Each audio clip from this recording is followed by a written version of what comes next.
Legalisasyon ng medical marijuana. Yay! Regulated, pwede. Malaop lang tukhang na drug war. Oplan, tokhang, actually maganda po ang tokhang. Okay. Mali lang ang implementation. Yun, okay. Yay! Death penalty para sa heinous crimes at drug trafficking.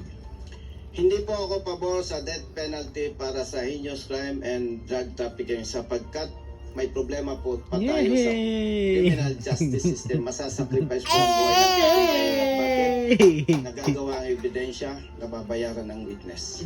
Magbibigay po ng ayuda. Hindi po ako pabor sapagkat ilan lamang ang nakikinabang, majority hindi, kaya mas marami ang nagagalit at nakakaawa.